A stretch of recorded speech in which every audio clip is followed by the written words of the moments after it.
She was the most desired woman in the world, surrounded by millions of fans, yet Marilyn Monroe was utterly and paralyzingly alone until a secret, desperate drive took her far from Hollywood and straight into the gaze of an 8-year-old boy whose simple, honest question would shatter her famous facade forever. They cheered until the walls of the studio seemed to shake, their applause a physical force pounding against the fragile, shimmering image of the woman on stage. Marilyn Monroe, draped in a gown that looked woven from moonlight, took a theatrical bow, the famous smile wide and perfect. But if you looked close enough, if you knew the true Norma Jean, you could see the frantic, silent scream trapped just behind her eyes. That night, she had delivered the performance of a lifetime, yet the moment the curtain fell, she knew the applause, the flashbulbs, and the fame meant nothing, because they had failed to cure the one thing that truly afflicted her, a soul-deep, agonizing loneliness. Hollywood had built her into a goddess, a golden commodity worth millions, but inside the gilded cage of her penthouse apartment, the silence was deafening. It wasn't the quiet of peace. It was the echoing void of utter isolation. She had just left a party attended by the most famous people in the world, yet she had walked away, feeling more completely alone than she ever had as a little girl sitting on a curb outside another foster home. She wandered through the vast empty rooms, the silk carpet cool beneath her bare feet. The apartment was supposed to be a sanctuary, yet it felt like a prison built of expensive marble and gilt. The crushing weight of million-dollar guilt pressed down on her. She could look out the window and see the entirety of Los Angeles twinkling below, a million connections, none of them belonging to her. We often forget that before she was Marilyn Monroe, the blonde fantasy, she was just Norma Jean Mortensen, the little girl who was passed from caregiver to caregiver, who knew the sterile smell of institutions better than she knew the scent of a loving mother's embrace. That little girl never truly left. She was still sitting right there inside the most desired woman on earth, and she was crying. Every diamond, every contract, every screaming fan only served to emphasize the gaping hole where a true family should have been. The fame was a beautiful, devastating distraction, a glittering bandage over a childhood wound that simply wouldn't close. She yearned not for another headline, but for an honest human connection, a moment where someone saw past the million-dollar facade to the terrified woman beneath. She moved to the vanity, staring at her reflection. The platinum hair, the carefully painted perfection. It was magnificent, untouchable, but she raised a trembling hand and lightly touched the corner of her own eye, wondering, who am I doing this for? She couldn't shake the feeling that she was constantly playing a part, performing happiness for the world, but when the director called cut, she had to face the reality that she was utterly unscripted and untethered. This gnawing emptiness had become a physical ache, a terrible, suffocating pressure she felt she might not survive if she didn't find an immediate, desperate release. Her profound physical need to escape the apartment was her only driving force. Her childhood memories told her exactly where she had to go to find the antidote to the poison of her celebrity. She picked up the telephone receiver, her hand shaking slightly as she prepared to dial a number not found in any studio directory. This call, made in the darkest hour of the morning, wasn't for a lover or a manager. It was a call for escape, a desperate plea to return to the only place she felt she could ever truly belong, among the forgotten. The call was answered on the third ring by a quiet voice that belonged to a woman named Patricia, a childhood acquaintance, a person who knew Norma Jean, not the legend. "Pat," Marilyn whispered, her voice raw, stripped of its Hollywood polish. "I need to go away. Tonight, somewhere no one knows the smile." She wasn't asking for a vacation. She was asking for a rescue, a temporary disappearance from the life that was slowly consuming her. The destination she requested sent a chill through Patricia, because it was a place Marilyn should have avoided at all costs, an orphanage on the outskirts of Los Angeles. The producers and public relations handlers would have been horrified. They had crafted the perfect, glittering image of Marilyn Monroe, and institutions were the ugly, forgotten truth of Norma Jean Mortensen's past. This trip represented an immense professional danger that could destroy the Marilyn brand instantly if a single photo or rumor escaped. For Marilyn, this secret journey was a pilgrimage back to the scene of the trauma, a desperate attempt to heal the child within by giving comfort to others like her. Her mind wasn't on the next movie script. It was fixed on a small, worn building known as St. Jude's Home for Boys. The disguise was meticulous, almost sacred in its preparation. She wrapped herself in a simple, oversized dark coat, pulled a drab silk scarf tight over her platinum hair, and hid the famous eyes behind large, dark sunglasses. She shed the jewelry, the scent, the whole luminous persona until she was just a slightly nervous, ordinary-looking woman in the back of an anonymous, dusty sedan driven by Patricia. Every mile they drove away from the neon glow of Sunset Boulevard felt like a mile closer to her true self. She glanced constantly into the side mirror, the paranoia of being followed by a hungry pressman making her heart pound against her ribs. "Just drop me off down the street," Marilyn instructed, her voice steady now, resolute. "I want to walk the last 100 yards. I need to see it as they see it." The car slowed on a quiet, tree-lined street that smelled of damp earth and old leaves. As she stepped onto the curb, she paused, taking a deep, cleansing breath of the cool night air. The air here was heavy with a feeling she understood intimately. Waiting.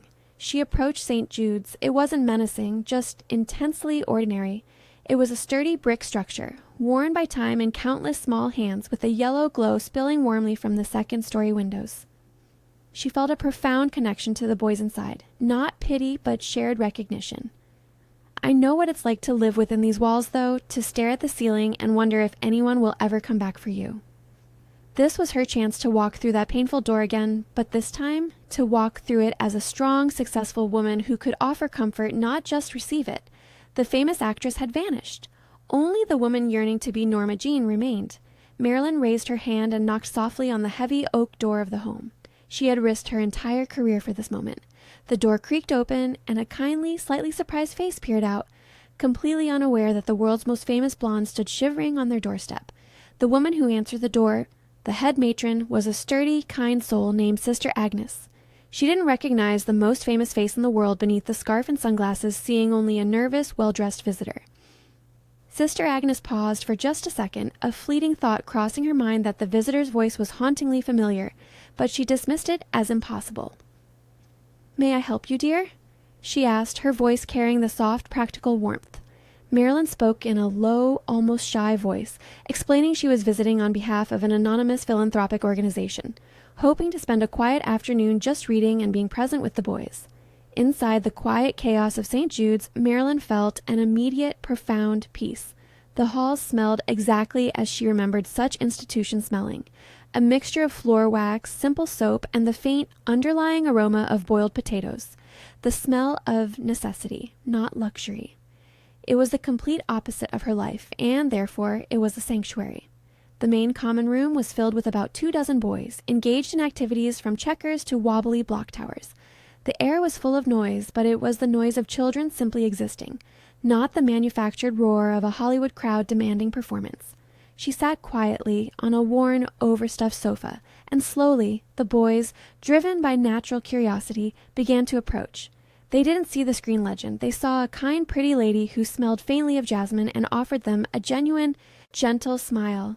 She helped a 7-year-old named Mikey tie a knot he couldn't master. She listened with sincere interest as a 9-year-old proudly explained the complex rules of marbles. For the first time in months, she was receiving human connection that was unconditional, free of contracts and expectation. She watched them, her eyes softened by memory. She saw herself in the boy who kept rearranging the books on the shelf, desperately seeking order in a world that felt permanently unstable. She saw the ghost of Norma Jean in the way one small child clung to his tattered teddy bear, an unspoken acknowledgement of the fear that someone might forget him. The boys needed comfort, but she realized with a jolt of clarity that she needed them more. They were her reflection, her past, and in their simple joy, they were her potential future, showing her that happiness could exist outside of blinding fame. As the afternoon wore on, she noticed a single figure set apart from the rest. He sat alone at a low table in the corner, his back to the room. He was perhaps 8 years old, completely absorbed in his own world. He was drawing with an intensity that suggested the fate of the world depended on the precise angle of his crayon. He was oblivious to her presence, and in a room full of children seeking attention, his profound self-containment pulled Marilyn's gaze like a silent magnet. She felt an urgent need to approach the small, withdrawn boy, because in his isolation, she saw the mirror image of her own carefully hidden sorrow. All the other children in the room were performing for her, but the small, silent boy in the corner didn't even lift his head. His deliberate isolation was louder than all the combined noise, and it was that quiet removal that drew Marilyn in like a magnet. She knew that feeling, the necessity of building a tiny fortress of privacy when the outside world felt too big. This was Ethan, the 8-year-old who held the key to unlocking the true Norma Jean. Marilyn stood for a moment, observing him. He was sketching furiously with a broken, blunt crayon on a piece of paper that had clearly been folded and unfolded many times. His movements were precise, dedicated. His clothes were neat but worn. When he finally shifted, she saw his face.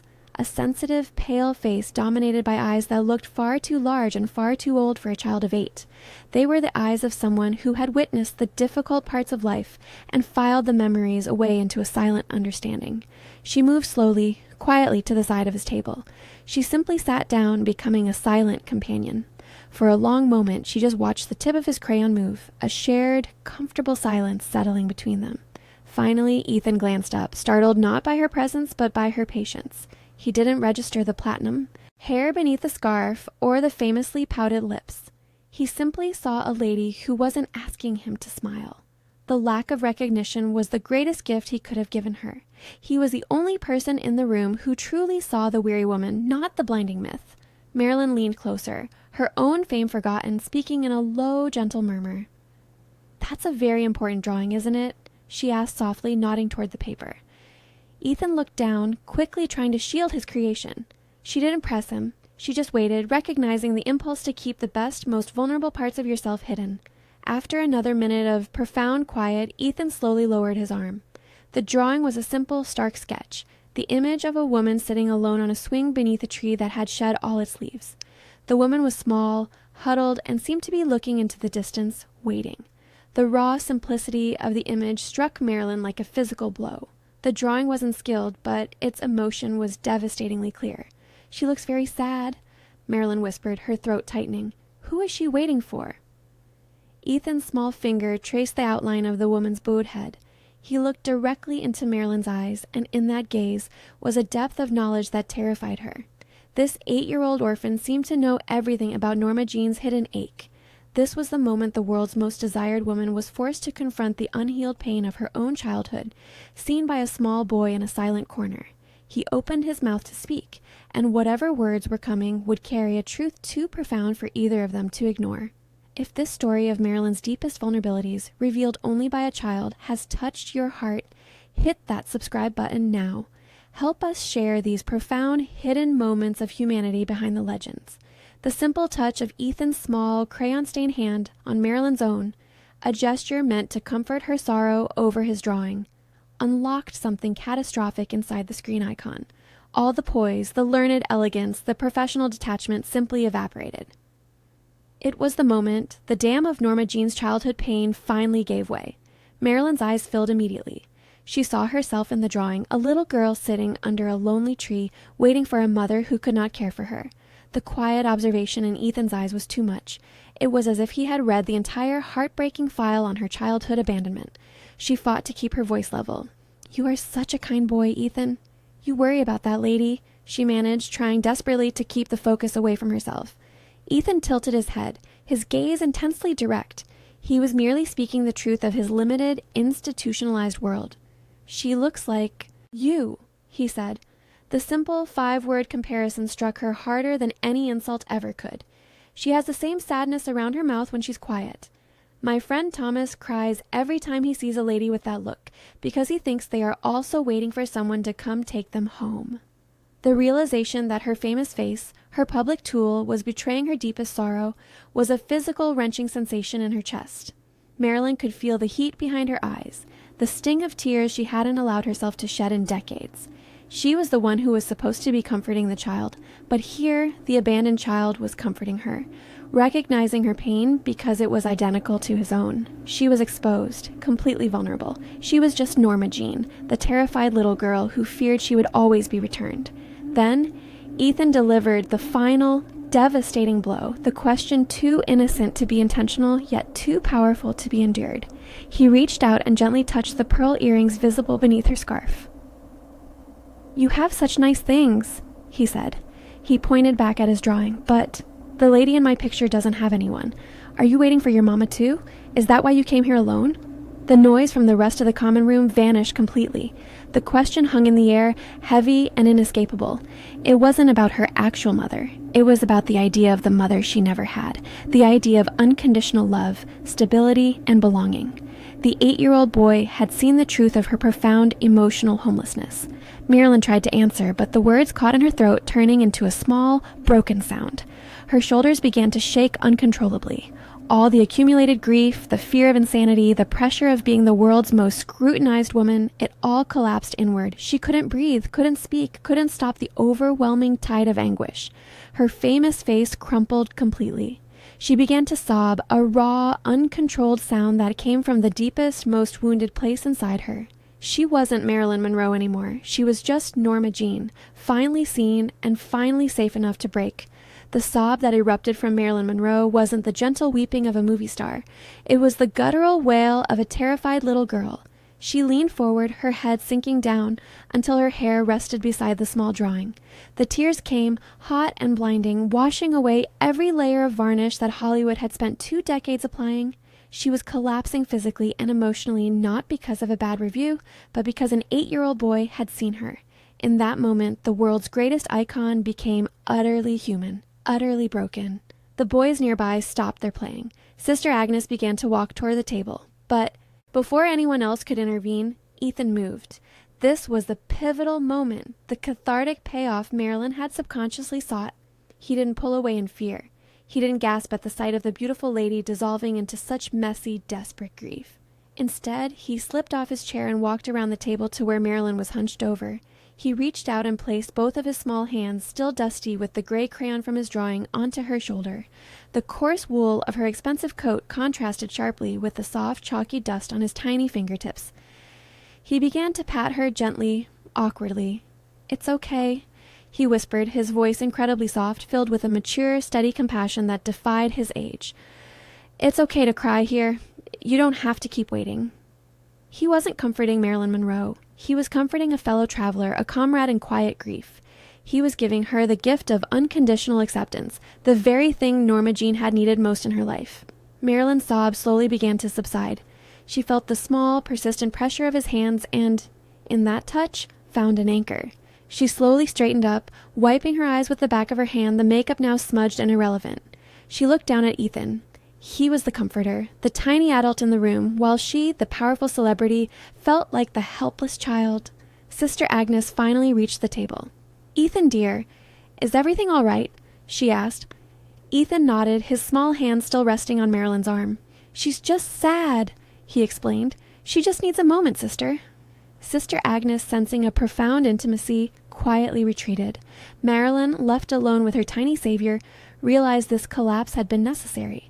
She had finally shed the unbearable weight of her public persona and found a connection with someone who saw her not as a golden ticket, but as another human being in pain.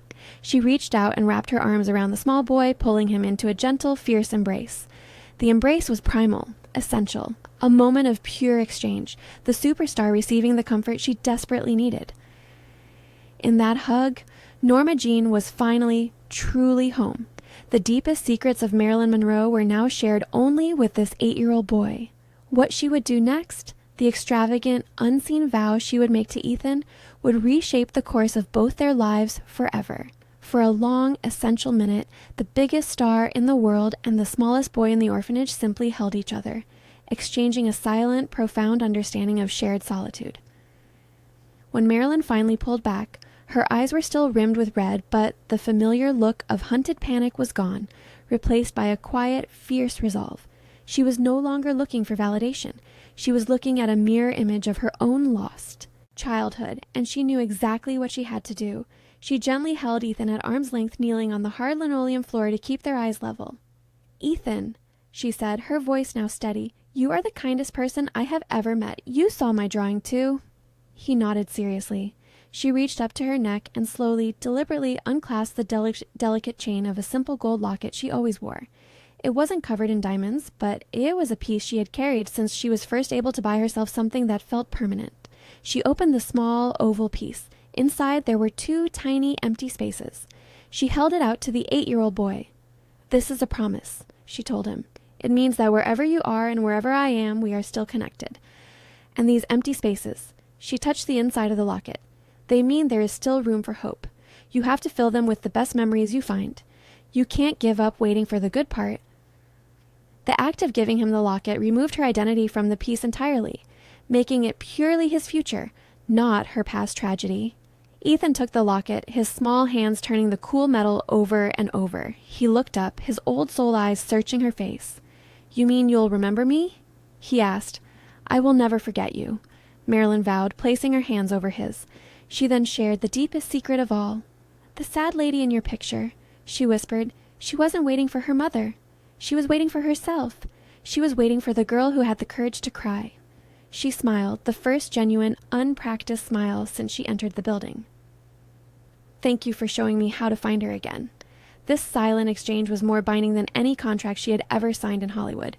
The superstar had given a piece of her personal history to an unknown orphan in exchange for a moment of profound cleansing humanity. She stood up, smoothing the wrinkles from her coat. The Marilyn Monroe exterior started to click back into place, but the Norma Jean interior was irrevocably changed. She knew she could never simply walk away. The locket was the personal connection. Now she had to build the unseen infrastructure of support.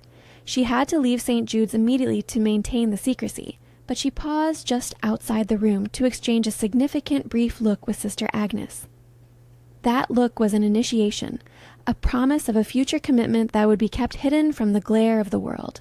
Marilyn pulled the simple dark scarf tighter around her head. She had left the warmth of St. Jude's, but she carried the essential warmth of Ethan's small, steady hands on her shoulder. The world's most famous actress stepped back into the anonymity of the car. The exterior was Marilyn Monroe, but the woman beneath the coat was irrevocably, beautifully Norma Jean. The immediate drive back to Beverly Hills was conducted in complete, profound silence. She was busy formulating a strategy. Marilyn knew that promises made in moments of high emotion often faded in the glare of morning, and she would not allow the sacred vow she had made to Ethan to disappear. Her commitment had to be as concrete and enduring as the brick walls of the orphanage itself. The following morning, the unseen commitment began. Marilyn, operating through a specialized legal team, established a private, anonymous fund. She assigned the task to her most trusted named lawyer, Mr. Leonard Roth, known for his absolute discretion. This was not a public relations stunt. There was no press release, no announcement. This was a purely personal transaction. She poured vast sums of money into the fund, money earned from countless hours spent performing, money that now finally felt like it had a meaningful purpose. The instructions given to the attorneys were simple and strict. The funds were to be dispersed monthly in untraceable amounts directly to St. Jude's Home for Boys, with the express condition that the source of the donations was never to be revealed. Mr. Roth used dummy corporations and coded language in his communication, constantly operating under the radar to prevent discovery by the studio's powerful attorneys. The money was specifically earmarked for improvements that mattered to children who had nothing. New textbooks, warmer winter clothing, proper educational resources, and most importantly, a dedicated fund to ensure Ethan's long-term care and education. She didn't want him adopted. She realized that the trauma of abandonment could be repeated. She wanted him to feel secure right where he was, with the kind matrons he knew, but with every resource available to prepare him for a future life of stability. She insisted on yearly reports delivered privately to her trusted attorney, detailing the boy's academic progress and general well-being. She monitored his success from a great distance, like a hidden guardian angel taking quiet pride in his small, unseen victories. The impact at St. Jude's was immediate and dramatic, though Sister Agnes simply attributed the sudden, overwhelming generosity to a blessing from above. New floors were laid, the old drafty windows were replaced, and the smell of boiled cabbage was replaced by the aroma of freshly baked bread. The orphanage became not just a shelter, but a true home, and all of it, every new book, every warm meal, every piece of stability, was traceable back to a guttural sob shed by a movie star who let herself be seen by a lonely 8-year-old. Marilyn never visited again. The risk was too high, the secret too precious to expose to the world.